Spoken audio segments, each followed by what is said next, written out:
Think ஒரு ஜோசியர்ட்ட வந்தா இவங்கதான் ஃபீஸ் வாங்குறாங்கல்ல அந்த மாதிரி they think இவங்க ஃபீஸ் கொடுத்துட்டா அவங்க சொல்றத நம்ம கேட்கணும். And I have another incident I'll tell you. ஒரு frustrated girl லைஃப்ல அவளுக்கு வந்து ஜாதகத்தை காமிச்சிட்டு அடுத்த செகண்ட் அவ கேட்டது என்ன தெரியுமா, என் அக்கா நல்லா இருக்கா. சோ அதனால சந்தோஷம் தானே, அவ நல்லா இருக்கான்ல நான் நல்லா இல்ல. அதனால அவ கேட்ட ரெண்டே கேள்வி, எங்க அக்கா நல்லா இல்லாம இருக்கிறதுக்கு நான் என்ன செய்யணும், நான் நல்லா இருக்கிறதுக்கு என்ன செய்யணும். ரெண்டு கேள்வி கேட்டது. எனக்கு அந்த பொண்ணை பார்க்கும்போதே பிடிக்கல. அது மூஞ்சில அவ்வளோ ஃப்ரஸ்ட்ரேஷன். உடனே நான் சொன்னேன் உன் ஆட்டிடியூட் மாத்திக்கோ, நீ ஜாதகமே பார்க்க வேண்டாம், நீ உங்க அக்கா நல்லா இருக்கணும்னு நானே, நீயும் நல்லா இருப்ப, இட்ஸ் ஆட்டிடியூட் ப்ராப்ளம். அப்புறம் எனக்கு தெரிஞ்சது அது டிவோர்ஸி.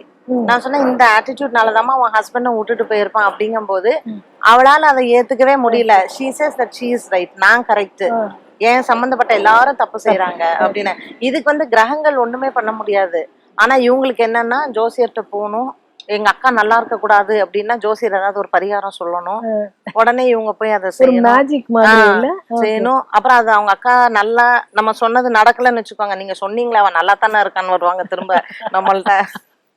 அதனால நான் வந்து அந்த பொண்ணை என்டர்டெயினே பண்ணல. பட் அவ்வளோ ஒரு ஃப்ரஸ்ட்ரேஷன் என் மேல, அவ்வளோ ஒரு கோவம். இந்த மாதிரி ஆட்கள் இருக்காங்கல்ல, இதெல்லாம் நீங்க கடந்து வரீங்க. ஆமா, அதனாலதான் என்ன தெரியுமா நான் நினைப்பேன், ஃபீஸ் லேப் வந்து ஜாஸ்தி பண்ணிட்டோம்னு வச்சுக்கோங்களேன், இவங்க எவ்வளவு வாங்குறாங்களா, சரி நம்ம போக கூடாது அப்படின்னு. நிஜமாவே ஏதாவது கேட்டு தெரிஞ்சுக்கணும் விருப்பம் இருக்கிறவங்க தான் வருவாங்க. நான் என்ன சொல்றேன், நீங்க போங்க ஜோசியத்தை போங்க, பட் ஏன் அவங்களை ஹராஸ் பண்றீங்க, இத வந்து நீ இப்படி சொல்லு. இந்த சைட வந்து யாருமே பாத்துருக்க மாட்டாங்க, நீங்க சொல்றதுனாலதான் தெரியும். ஆமா, நான் ஆஸ் a lady மேம். ஆனா நான் ஆபீஸ்ல பார்த்த அனுபவங்கள் எல்லாமே, நான் வந்து நிறைய பிட்டர் எக்ஸ்பீரியன்ஸ் வந்து நான் பார்த்திருக்கேன். the other side of being ஆமா, அதாவது ஒரு ஜோசியர்ட்ட வராங்க, எவ்வளவு சுத்தமா வரணும், எவ்வளவு பயபக்தியோட வரணும், அதெல்லாம் கிடையவே கிடையாது. எனக்கு தெரிஞ்ச ஒரு பையன் குளிக்கவே இல்லை. காலையில அவன் ட்ராக் பேண்ட் அவனோடைய டிஷர்ட்டை போட்டுட்டு ஆபீஸ் வந்துட்டு, அவனை பார்த்தாலே தெரியுது குளிக்கலன்னு. அப்படி தூங்கி ஏந்து கண்ணெல்லாம் அப்படியே ஜவன்னு இருக்கு. அப்படியே வந்துட்டு என்கிட்ட இல்ல அந்த ஜாதகத்தை டேபிள்ல பார்த்து சொல்லுங்க அப்படின்னு. நான் கேட்டேன் என்ன பார்த்து சொல்லணும் அப்படின்னு. நான் வந்து அப்பாயின்மெண்ட் வாங்கியிருக்கேன், நான் ரொம்ப நேரமா வெயிட் பண்றேன், நீங்க பார்த்து சொல்லுங்க. என்ன சொல்லணும் அப்படின்னு கேட்டேன். அவன் நல்லாவே தெரியும் இந்த மாதிரி கேஸ் எல்லாம் வேலை வெட்டி இல்லாம தான் இருப்பாங்க. அது வந்து நம்ம ஜாதகமே பார்க்கவே வேண்டாம். எப்படி இந்த மாதிரி ஒரு ஆட்டிடியூட் இருக்கோ தெரியும். வீட்டுல பெரியவங்க அதுக்கப்புறம் என்னன்னா வீட்டுல பெரியவங்க சொல்றதையும் கேட்க மாட்டாங்க.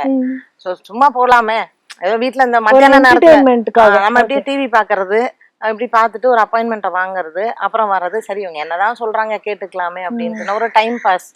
சோ நாங்க வந்து எனக்கு தெரிஞ்சு நான் வந்து ஒரு என்டர்டெயின்மெண்ட் பீஸாவும் ஒரு பொழுதுபோக்கு அம்சமாக டோட்டலி ஐ சார். அந்த பையன் போவே மாட்டேன்னு உள்ள உட்காந்துருந்தான். I called up my secretary, sir இந்த பையன் இருந்தா நான் இருந்து வெளில போயிடுவேன், உன்னை வெளில அனுப்பு ஃபர்ஸ்ட் அப்படின்னு. அவன் சொல்றான், நான் இங்க உட்கார்ந்துருந்த டைமுக்கு நான் வேஸ்ட் பண்ணிட்டேன் அப்படின்னு. அது இட்ஸ் நாட் மை ப்ராப்ளம். இவனுக்கு வேலை இருந்திருந்தா டைம் வேஸ்ட் பண்ண மாட்டான். வேலை வெட்டி இல்லாததுனாலதான் ஜோசியர்ட்ட போய் உட்காந்து டைமை வேஸ்ட் பண்றான். யார் பண்ண சொன்னா? இது மாதிரி கேசஸ் நிறைய இருக்கு.